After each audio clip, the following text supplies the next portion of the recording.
What is running everything so hard? Jesus Christ.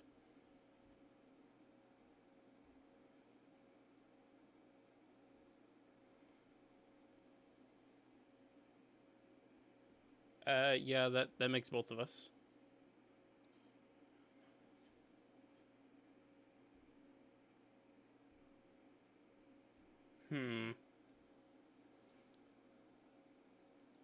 Apparently not everything is working perfectly like I wanted it to. Give me 1 second. Still trying to make sure everything's in proper streaming order. So this might actually stop the stream, I just realized.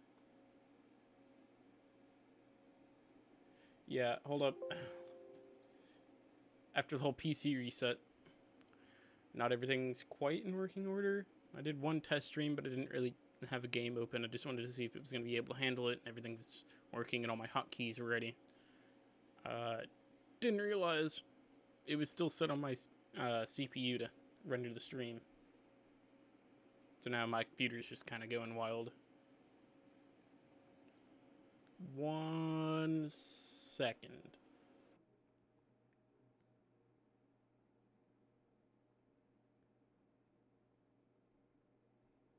Alright. Should be back. Stream health is now giving me the green light.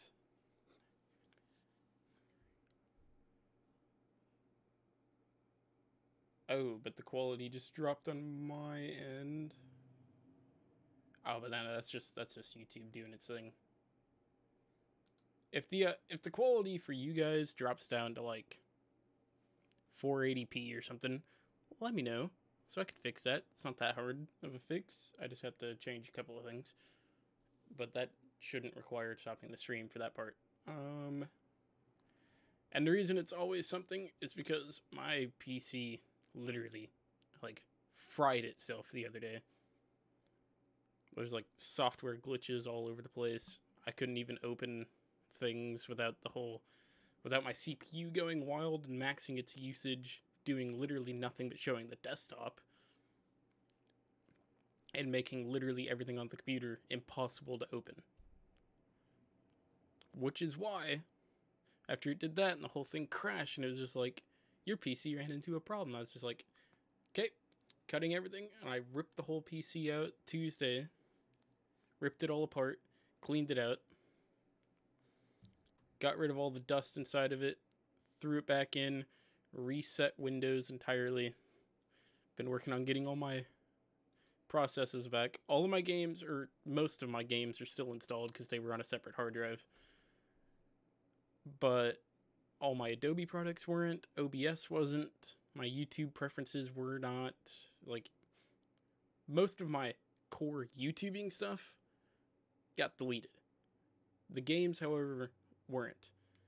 Which I knew if I ever reset the PC that they were going to be deleted, but they weren't, like, massive downloads like most of the games I have.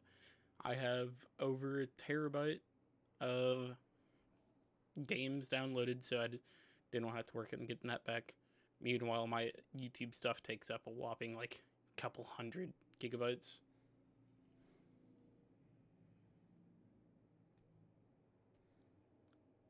I don't know, man. If I fed my computer Rockstar, it'd be perfect. It'd be like me running on pure caffeine.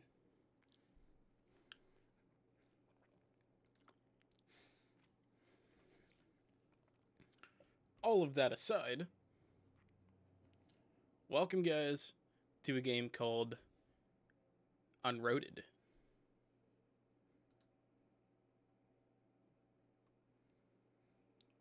I was just browsing through Steam because I didn't know exactly what to stream today, and I seen this. This was actually kind of recommended. It's brand new.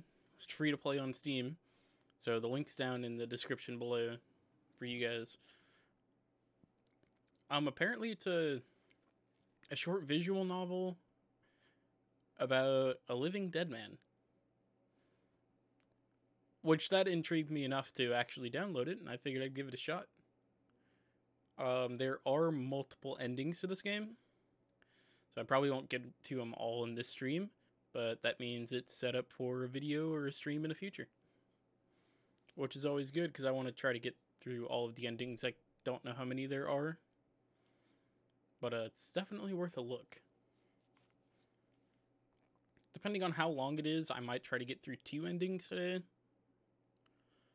But more than likely, it might just be the one. I don't know how long this game is, because like the reviews in Steam, which is where I was basing the link to the game off of, there's ones for like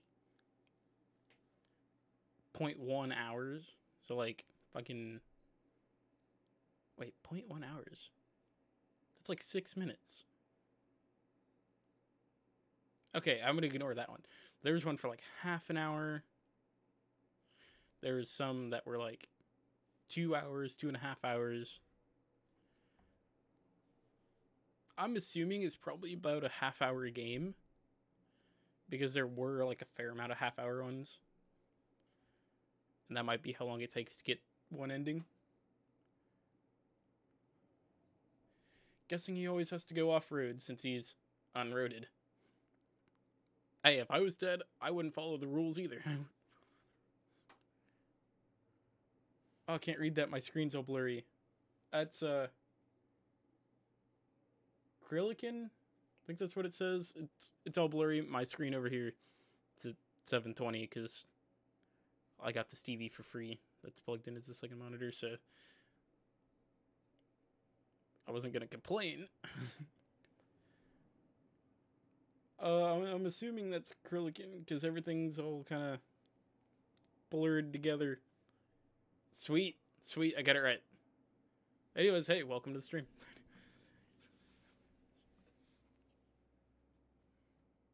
Oh, God.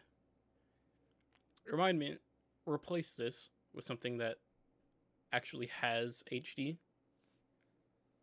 Because this thing maxes out at, it says it's 1080p, woo, whopping, but it's actually 720p. And I'm trying to run it at 1080p just because the aspect ratio is a bit more cooperative with my PC, which makes everything even worse. You guys know those old TVs from like the 90s? It's kind of like reading stuff on one of those.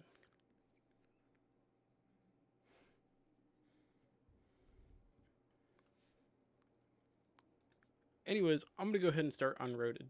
I don't know if is there supposed to be audio?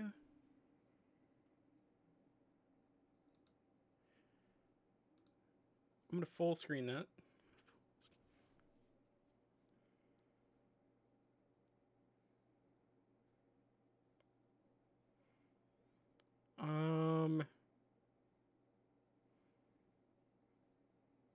Because I'm not hearing anything. I think it might be because I had to change my audio settings as well after I already had the game loading. So I'm gonna restart that. God, this is the most backwards stream ever. Apologize, just trying to get everything actually back in place. I don't even have my OBS set up for recording videos yet. So that tells you about the process that I'm currently making.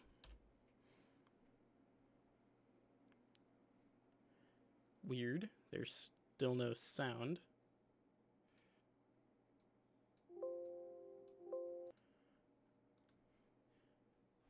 I was just adjusting my headphone volume there. Okay, I give up. I'm just going to go ahead and start. The old bulky TVs? Yeah, those. I used to have one before I got... I did temporarily have an HD TV for a little while, but it didn't work very well. And, somebody else wanted it more than I did, so I was just like, yeah, I'll go for it. And then they gave me this TV, and I was just like, yeah, okay. And so it is useful, but it's a bit hard to read sometimes.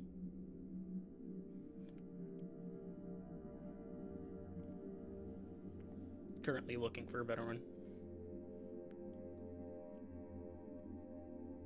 The only reason I'm looking for full-on TVs is because the Xbox and stuff gets plugged into it, so if I'm like laying in bed and want something to watch, I can actually see it.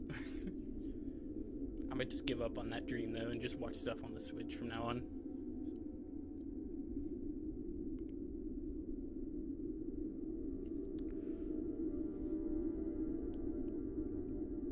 If the audio becomes bad in one way or another, where I'm too loud or the game's too loud, just let me know. Fix that. It's the other advantage of having a second screen. I can just slide my mouse over.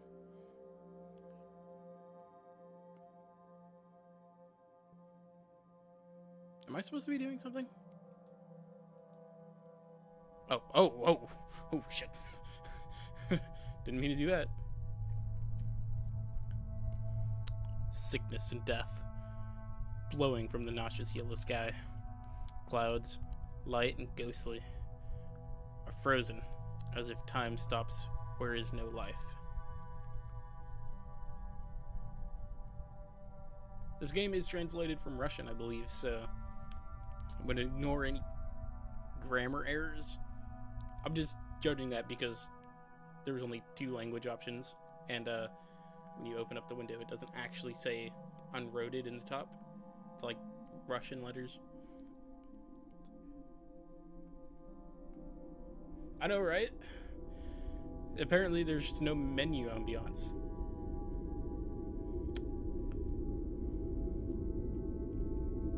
The vagrant sits on the wall of a half-ruined fortress and tries not to look at the sick sky that evokes anguish, disturbs echo of heartache, like the living can have.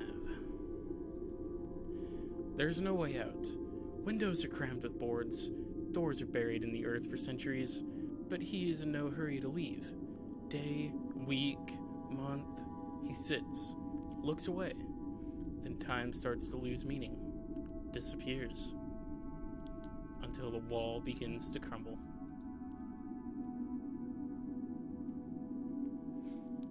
Sooner or later he will fall, so it better be his choice and not the fault of crumbling stone. He rises to step forward. The wind doesn't whistle in his ears, eyes don't water, the ground approaches, but the heart doesn't beat in fright as well. He falls to the dusty ground and crumbles as a bunch of bones rings with armor, and then silence ensues. Slowly, indefinitely, Vagrant sits down and begins to gather himself by the pieces. Wrist to a forearm, a hand to a clavicle. Not a speck of blood anywhere. The Vagrant creaks with his jaw. The war lasted for decades, and he was one of its many victims. When kings' armies decreased, commanders of both sides attracted otherworldly forces. Fallen warriors rose and charged into battle again. They fought mindlessly, tirelessly, and yet the war saw its end. But her soldiers haven't. Only the lifeless lands full of dead men remain. The Vagrant fed to the fire orders issued to him before the first battle, threw out his helmet, on which royal symbols were flaunted, smeared in the resin clothes that were copying the colors of the once native land. Whoa. It's got interesting quick. Ooh. For having forgotten someone's bright face 100 years ago, for that now he feels nothing except sore bitterness for the nauseous yellow sky. The magic of death has turned this world into a mass grave. What was he like before? The Vagrant doesn't remember. The last thing memory clings to is the name. He had a name once. Short, proud, sounding, simple, and frequent, really. But it belonged to him. Name that no one needs. as well as torn, trampled flags that were left behind. He doesn't have the strength to be the man he was, but he still can hold a sword in his hands. But not alone. No, no way. Loneliness is what drives you crazy. Not left fortresses, not lack of feelings, not frozen time, but knowing of oneself, alone, as if the last. Where is everyone? Ours and others. No matter if only they were. With non-existent eyes, Vagrant observes the triumph of death at the desert fields far away. He must find the answer. The road stretches monotonously. The Vagrant doesn't notice how the scenery changes. Abandoned settlements are passing by, and naked forests greasing with clouds. Time sinks, spreads like thick fog over his mind, muddles hours with days, and comes to life only when silhouettes appear on the way, the figures of other dead men. The fights are not different from one another. They are sluggish, but they beat off seconds in the mind like thunder. Block, counterattack, again and again. Why do they attack? He always waits and defends himself. He wants to see the life, half-forgotten word. It's so difficult to recognize it now. Only the mind will tell. Only a lowered sword. Only an attempt to get to know each other. The dead men don't remember themselves. They charge into battle mindlessly, so Vagrant crumbles them into dust, hoping that he's freeing their souls. Then time freezes again, turning the path into a sequence of pictures. Black smoke scatters a gloomy welkin, and the Vagrant follows it. He doesn't care about the way. Some part of him remembers the outlines of the hills. It's the borders. He leaves his kingdom, his home, and these thoughts suddenly become meaningless. There are no borders now, and he won't recognize his home as well. He desperately tries to recall someone's bright face, and he can't. But does it mean anything now? Will the memories of happiness serve him well in this time, this place? Will they give him a sense of time? Or maybe they'll be the only thing that won't let him give up. Concentrate on the path or trust the feelings?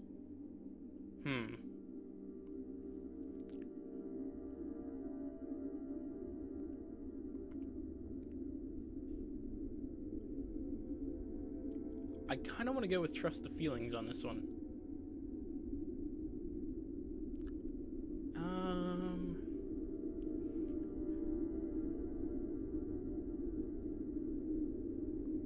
I want this to turn out good for this guy, and I feel like if he trusts his feelings, he might get in touch with himself. I don't know. I'm gonna go for it. The Vagrant doesn't know. No one could tell him what awaits ahead, so he asks his past for the strength. The tips of her lips rise. Is this a smile? And he feels better. Alright. I'm gonna take that as a good choice. He continues the way, reflecting on what was before and ignores formidable clouds that gathered overhead.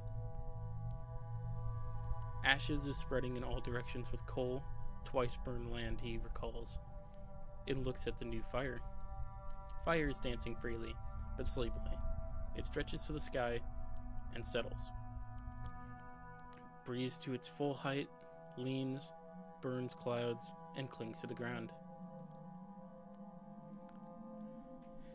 Dead men gathered around the fire. Nude, charred, they enter the scarlet flame and lie in the core of the hearth, one by one, slowly and impassively. Then they rise and leave the fire, sharing it with the rest. The Vagrant breathes with ashes and doesn't feel the fire's warmness. The flesh burns and bubbles. No smell. Oh, is that me? Or is that somebody else? He's seen better days, whoever he is. Dead men notice the vagrant, but don't stop. Only one of them still have a tongue, and he tries to speak. The burning themselves. Stand to the line. His voice is dry. There is no sadness or pain in it, only indifference. What are you doing? Stand to the line. We kill ourselves. We share the fire because anywhere nearby, there is no other one. We don't want to go anywhere. We don't want to look for another fire. After all, it is here. Even if so small. Some have already freed themselves. Others burn themselves little by little to give the others a chance to die. What if the fire will go out? We need to share. Stand to the line.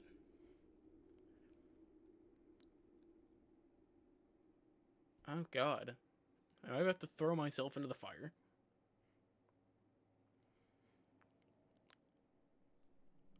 I don't even want to go in the fire. But wait, if I refuse, do I run in ahead of time anyways? I could prolong it by getting in the line, if that's what that means. Refuse? The vagrant. I'm not looking for death. I'm looking for those who remain themselves. I want to talk as once in life, to remember myself, and know that I live. You will have none of this. Have you even tried? Stand to the line or go away. You could come with me. Why do you stay here? Why burn yourself if you still remember who you are? Go away.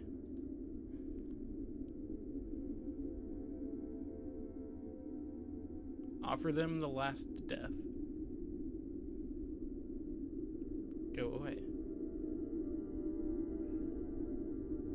Is the last death me?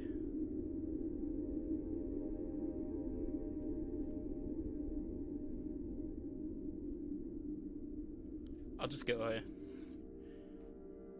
They're enjoying it. They want to be with the fire. Become a fire. Forget all. Neither life nor death is important as long as you have a goal. Their goal is to burn. No one will help them. Time flies by like a swift bird of prey and snatches seconds from life along with the flesh. The vagrant feels older than he should. He doesn't like it.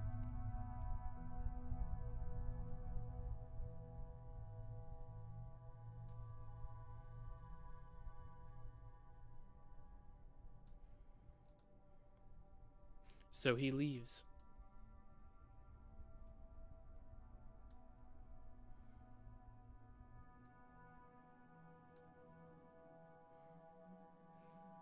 Trying to adjust game audio here, because it looked like it was being a little too loud.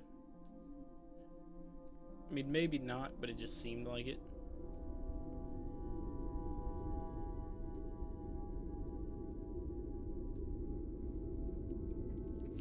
The ashes last a long while. It extends for 3 rising suns. Still seems a little loud.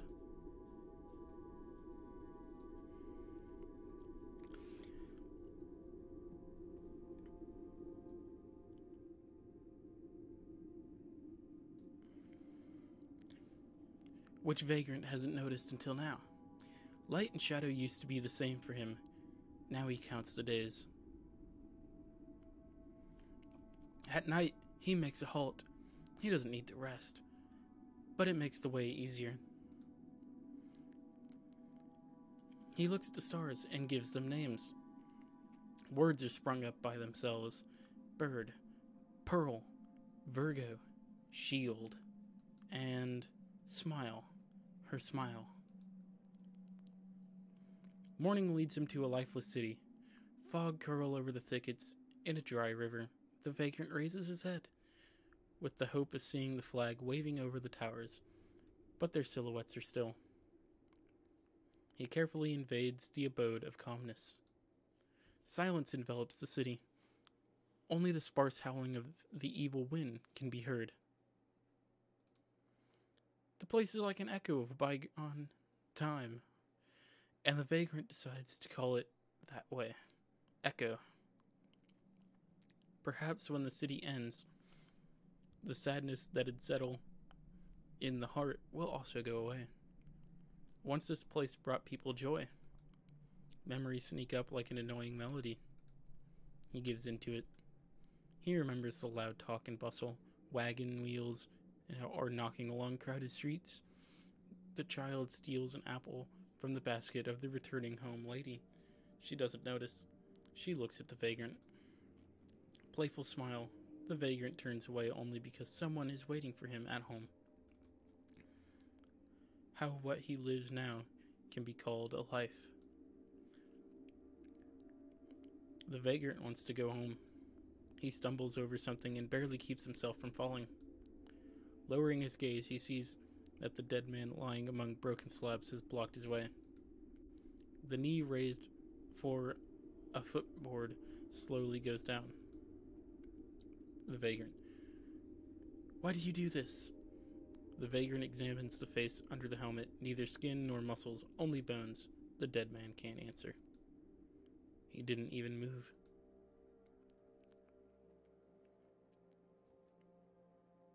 I mean, everybody dead around here seems to be alive, so... Should I reach out for him? Yeah, reach out for him.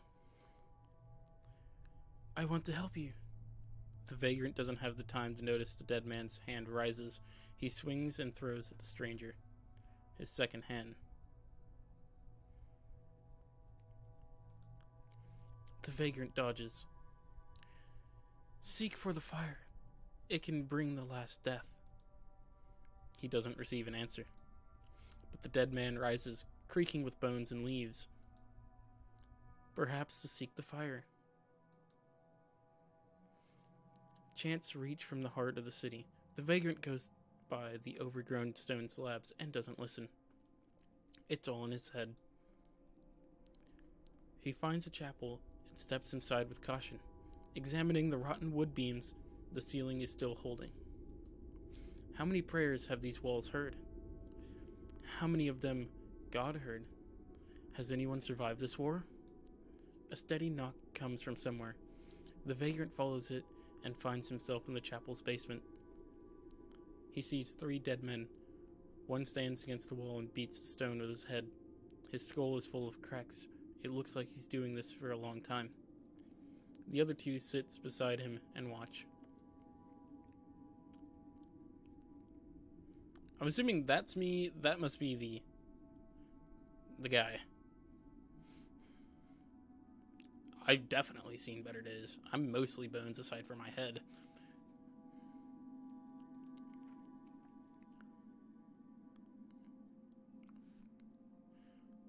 Doobie. Another. Won't last. Toe. Toe? Okay. The dead man who spoke second tears the little finger from his Oh, I see. And puts it on the barrel, where he's already lying the palm. Did they bet on the vagrant? Too soon. This one is still alive. Loud noise. The skull of a dead man, who is beating the wall with his head, finally cracks. The body falls to the ground, limply, raising a heap of dust. The first dead man laughs hoarsely and takes the palm. One again. You always bet on death. Because there could be no other outcome. It can. No one needs immortality. Our fate is another search for immortality. Their strange dialogue stops. They turn to the newcomer. Say goodbye to the toe. Already. How long have you been wandering? With delay, Vagrant realizes that the last phrase was addressed to him. He doesn't move, looking at these odd dead men, and thinks what to answer. Conscious, for the first time, conscious. I don't remember the time. What are you playing? Making bets? We are making bets. Everyone is dying. There are no losers in this game. When I have spare bones, I bet on life. And then I get new bones. And what are you doing? It's not easy to get used to their speech. They are like snatching from their thoughts only the meaning. I'm looking for someone like me to save myself from madness. Madness awaits all. Play. Nothing more is needed. We won't become alive. We won't regain feelings. We will never have love again. No one needs this kind of existence. There is no meaning. Therefore seek the last death, or play.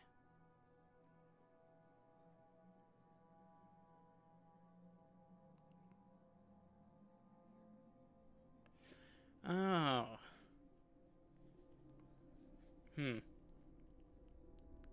I don't want to start a fight with these guys. Let's just keep silent. Dead men don't give the vagrant too much time to see the doubt was enough for them. The first one stretches out his hand to the barrel and takes the little finger of the second one. He is not dead yet. It won't be long. It wasn't a threat, more like the statement of fact. The disturbed dust lazily hovers over the stone. In the inanimate silence, peals mumbling mixed with the sigh of one of the debaters. The second one snorts as if in response. Dead men don't need to breathe. These are feelings. They have them. They don't understand. Do you remember your names? We all have no past. Now no one have a name. Names are no longer needed.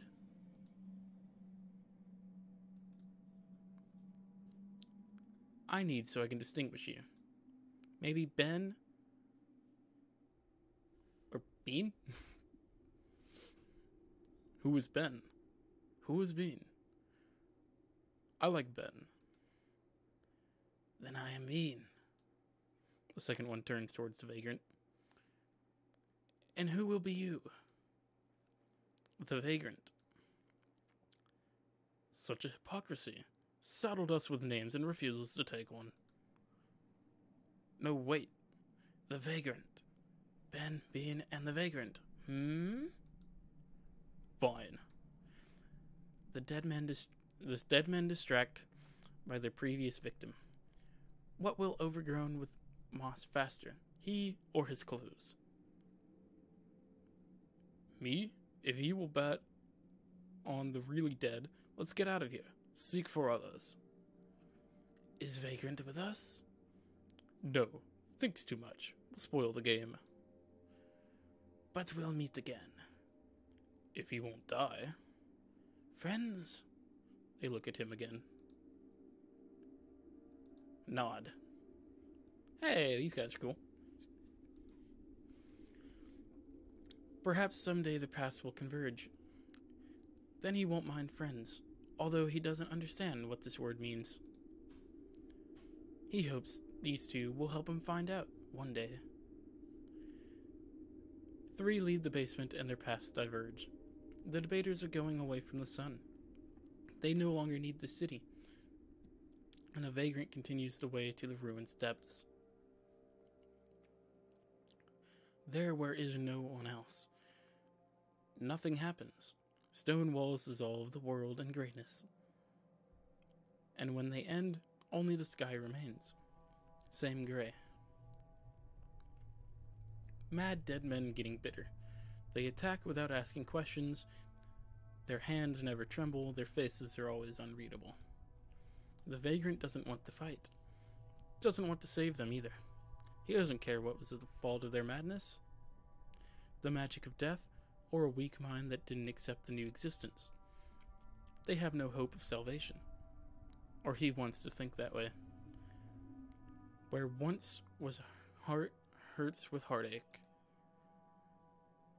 He gets tired of timelessness. When no one is around, the body feels cumbersome. The mind is unnecessary, and existence itself is like a joke of an evil god. Why did you lock me up in an empty infinity? He does not receive a response. He knows that he won't get it by asking someone inside himself. Yearning insensibly turns to anger. The vagrant gets angry at the silence, at the thoughtless, who are dressed in the same armor as he is. Gets angry when he is forced to fight again. Soon he begins to attack first. Each new battle captures him more than the previous one. Anger starts to become the goal. He is looking for rivals. He wants to rip up the armor, tears the tendons, smash the bones. He is eager to watch the last moment of someone else's existence, how a weapon drops from the hands of the defeated enemy, and one day he loses. The last death does not come because the other dead man hasn't thought about crushing the enemy into dust. He just left when another one stopped moving. The sun runs endlessly across the sky, and the vagrant lies in faded grass, confusing himself with the dead. Stars are born in the dark and die with the forthcoming of light. Why does the sun do this? Why kill the stars? Thoughts break off, turning into something unclear. At heart's place is aching. Feeling returns to him with the memory of the war when he was alive, and the vagrant gives in to them. He screams into the sky, to the midnight, and then he gets bored. He forces himself to up and move on. He picks up the sword, but ceases to fight, falling when attacked, waiting, then continues his way. He is already far from the place of his death, and farther from home. When will he find what he is looking for? The sun has time to set as many times as Vagrant has markings on his sword sheath, which were made apparently when he was still alive. They are covered with them almost entirely. They are not enough. The vagrant starts to recount. Once again. The earth changes its colors, grows with the stone. Trampled paths wander through a maze of rocks and find their end among the lights. Wrecks of armors lying around. And is this a camp? 5 figures in black armor sit around the fire. Helmets are covering their faces, and skulls are scratched on their shields. Humans? No, it cannot be. The vagrant realizes that he is right. The knights do not move, do not breathe, just staring into the fire, fascinated, as if nothing else surrounds them. A bonfire makes dying logs sing, and they sing almost invitingly, or it's just a delusion and the twiddle of the wind. The vagrant doesn't have the time to move even a bit towards the knights, as one of them turns his head.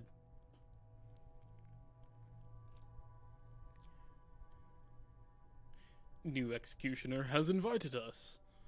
His voice is low and humming. More alive than all those who Vagrant has met so far ahead, but there is something deranged about it. Without waiting for the newcomer's answer, another knight asked doubtfully, "Or new victim?" No, look at him. Death has no power over him. Frozen, they look at the vagrant. Will you join us in our noble goal? Who are you, and what is your noble goal? And what is your goal? We are the executioners. Life has rejected us, so we have rejected all living things. When was the first... Grand execute. When was the first war? Our time is taken by countless battles. When was the second war? We were called out of the realm of the dead to kill again. And when there was no one left, we were left too. You speak of 2 wars. I only know about one. Twice to burn land. For the time, by the fault of our foolishness. For the second, of our despair. But nothing would have happened if it were not for the necromancer. He tweaks two kingdoms with intricacies and intrigues to see the war. He came to both kings and offered death magic. Fucking shit. I didn't mean to click that. Didn't need to read that part. Who is this necromancer? We do not know. Fuck, I did it again. The necromancer must pay. In pursuit of him, we will destroy all living things, because war is what he created for us. Our kingdom is forgotten. Our children lie in graves with fools and cowards who fled from death to fire. We will not allow ourselves to fall so low. Pain is our strength. When we burn the necromancer, we will burn this world. No more foolishness. No more despair. Life is a mistake.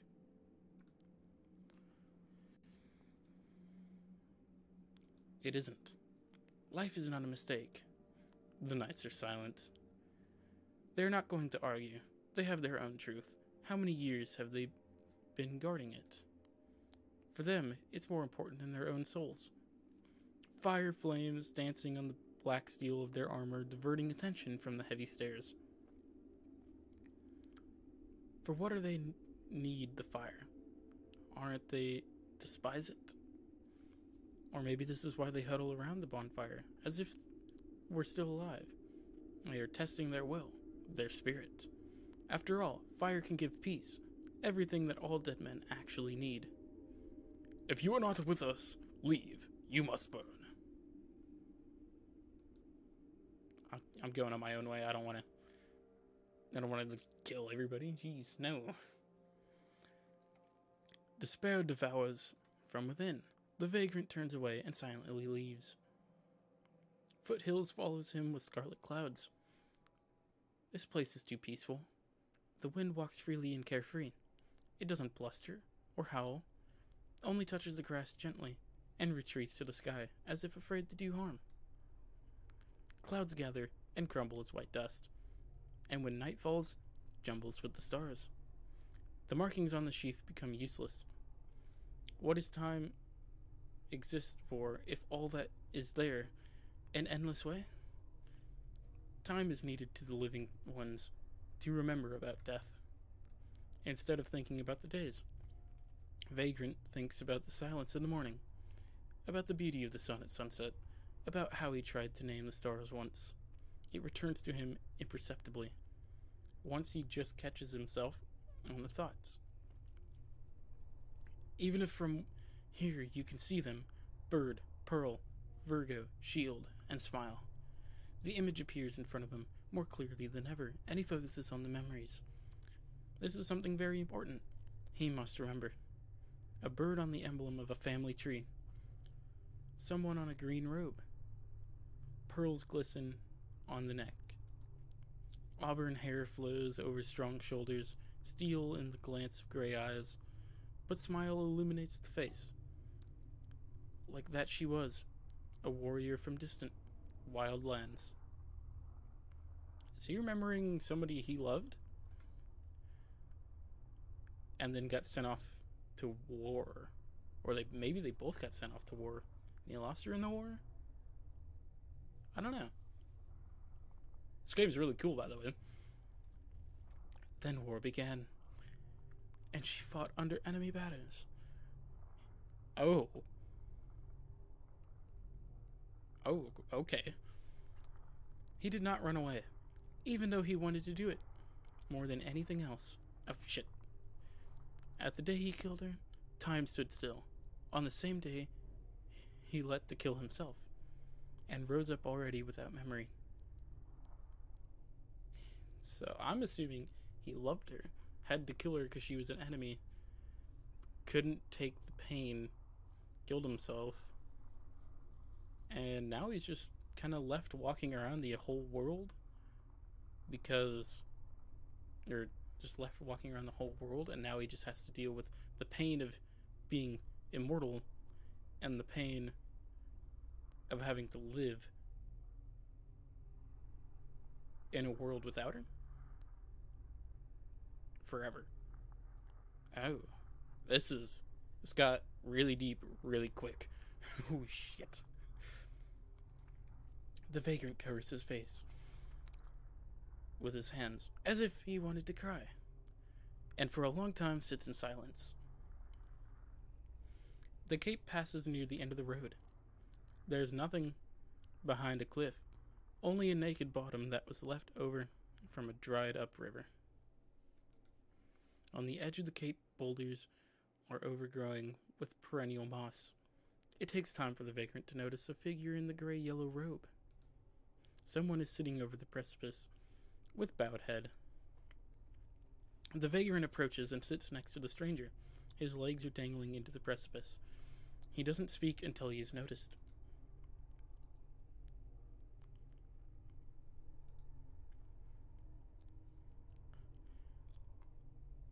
Oh, I've lost in thought. It becomes possible to realize that this is a dead man in front of him only by finger bones that was peeking out from the holy gloves. His face is masked, and multi-layered clothing wraps the whole body. Something in him tells that he is a good fighter. The vagrant doesn't know what is exactly. Only the feeling doesn't leave him. It is better not to meet with this one in open battle. Who are you? The vagrant. So you don't remember your name, too? And how can I call you? Others call me the philosopher. I guess you can, too. Calmness comes from within him. It is not so cold and indifferent as was coming from all the dead men who Vagrant had met until now, but as if no one is there. How can it be? The Vagrant stretches his hand slowly to the stranger, so the stranger won't be frightened, and touches his shoulder. Dead bones cannot give feelings, but the palm hits an obstacle. Not a vision after all. The stranger doesn't react to this gesture. What are you doing here? Nothing. How is that? I'm thinking. This is an inaction from the world of the dead.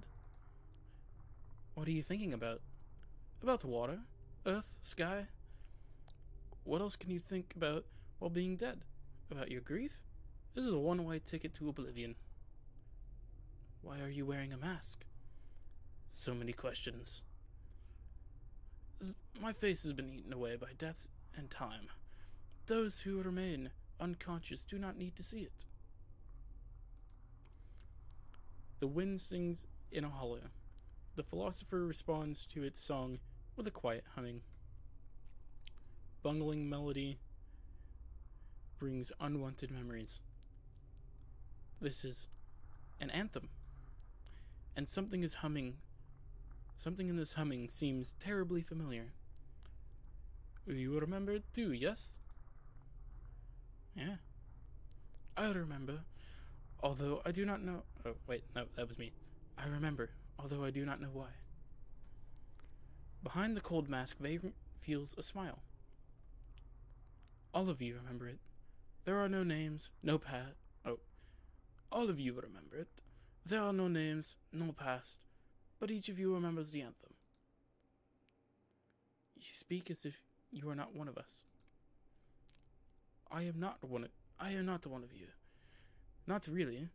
It was not the necromancer's actions that caused my curse, and I remember everything. Do you remember why the war started?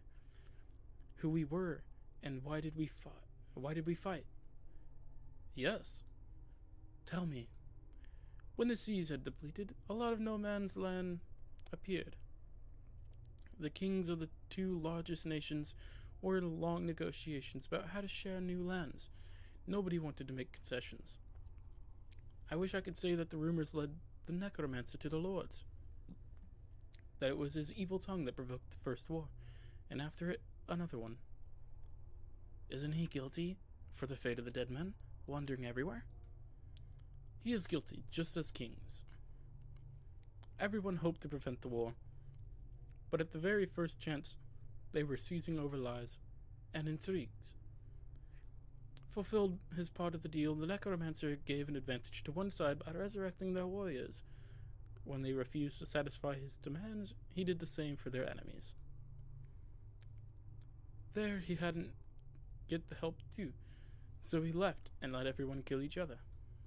The philosopher laughs quietly.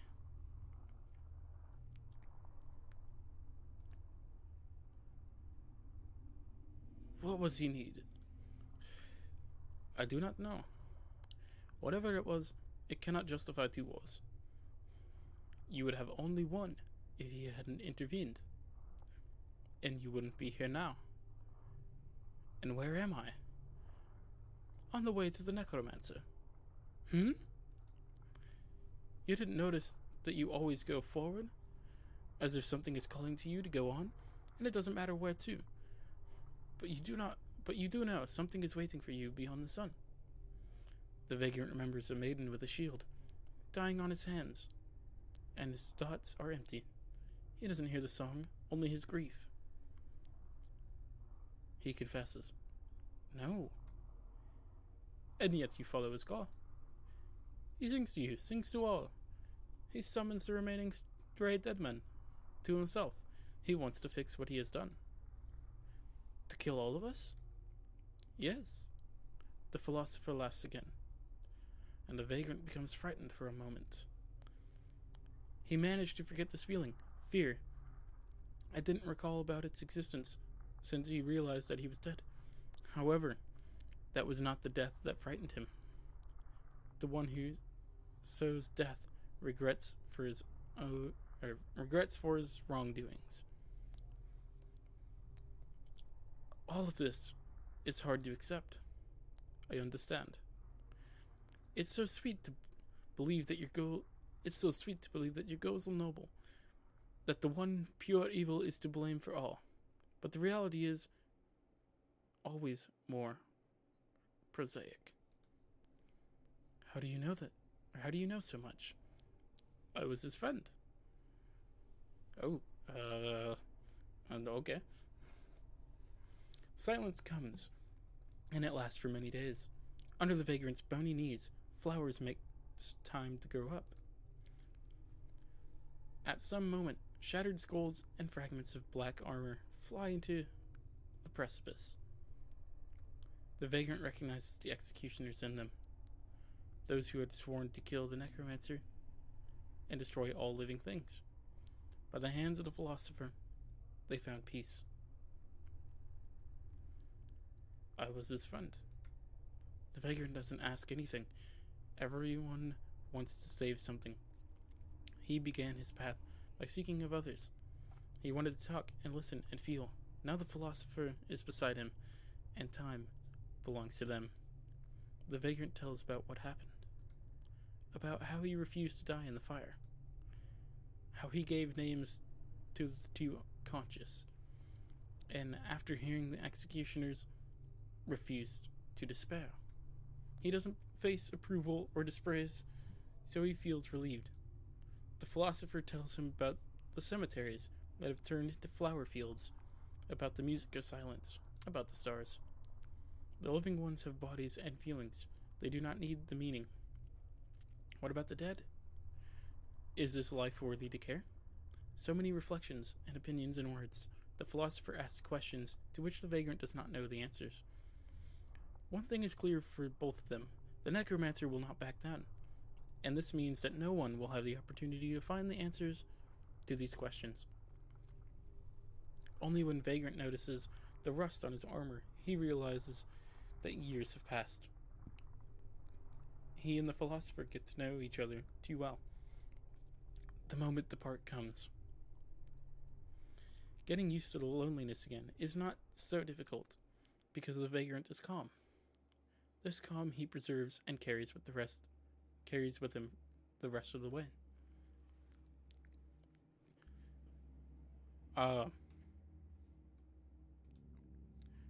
Let's save real quick.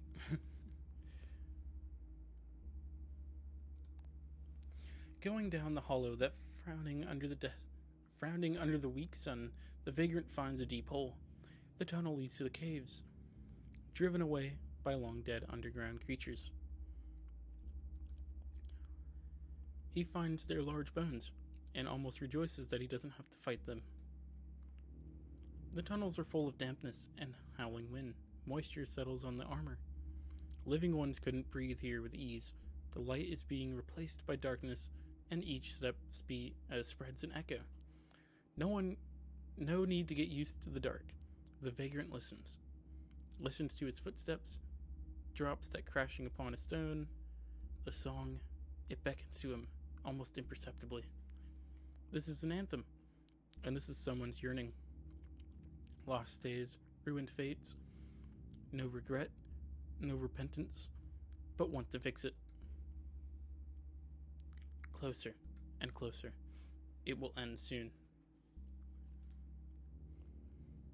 The caves ends with the basement of the fortress. Bodies are everywhere. Oh, Jesus. I just realized those are all bones. Stumps, bones, eyeless heads. If the earth is black of flesh that mingled with mud. They had followed the call too. The vagrant left the basement, intentionally striding louder. He rattles with armor and throws away fear. Give me the answers. Others' presence is a wave of warmth. The necromancer is living flesh. The heat of breath and the smell of blood. His head is covered with black cloth. Dress trails over the ground, decrepit and full of holes. He speaks, but does not look at the vagrant.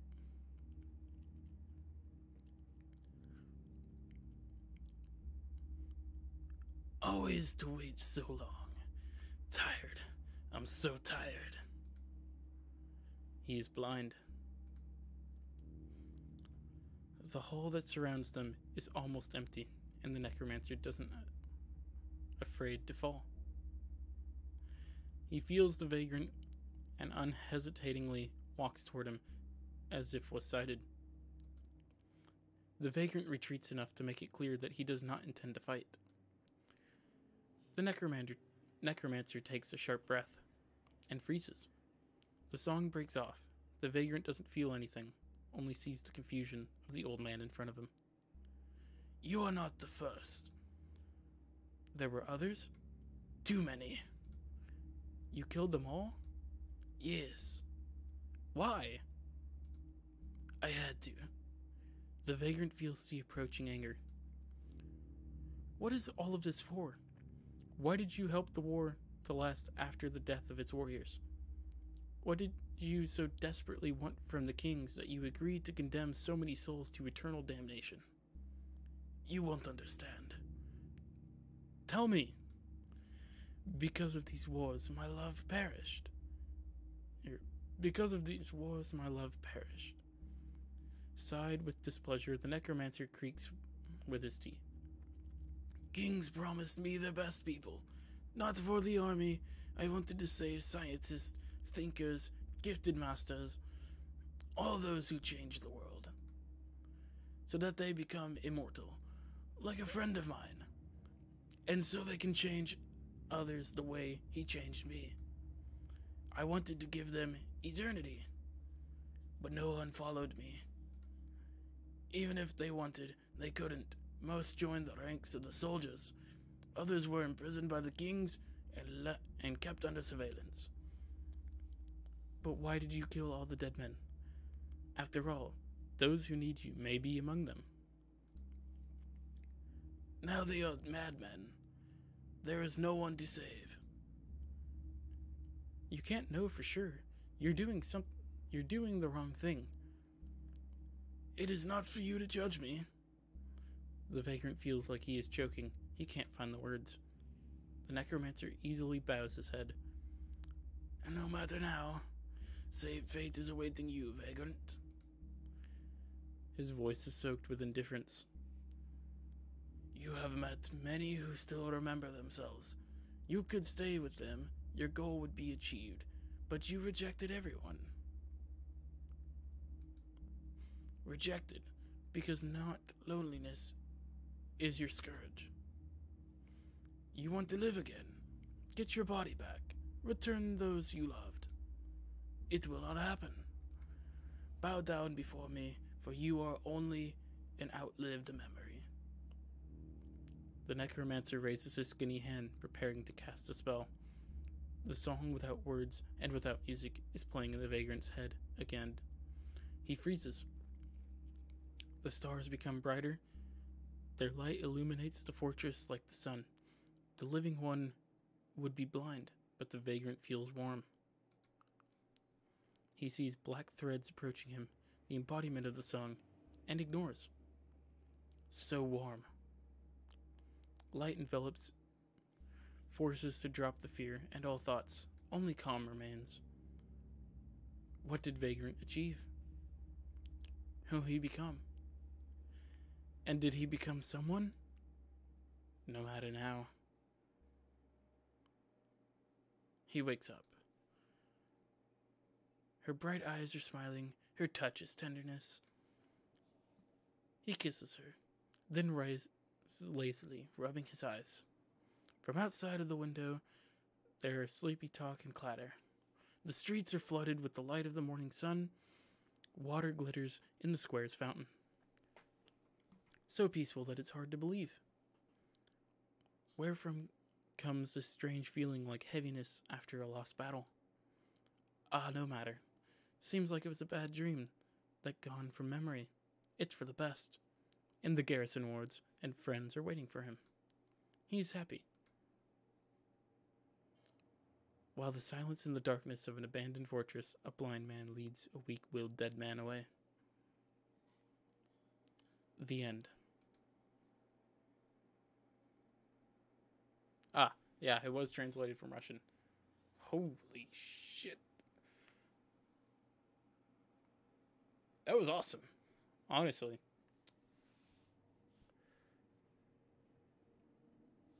Like, I thoroughly enjoyed everything about that.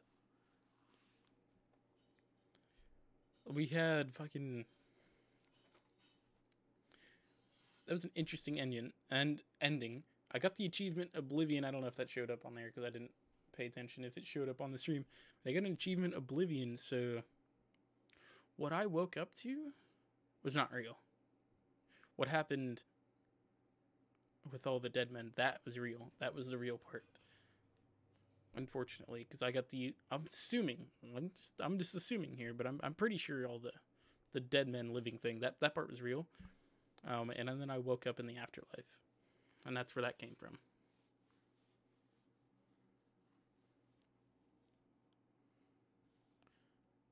I mean, maybe not. That's what I'm taking out of it. Like, that's what I'm getting from that. But, honestly, that was cool. And that took a whole hour, so I'm not going to bother trying to go for a different ending. I'm probably going to put that off till another stream.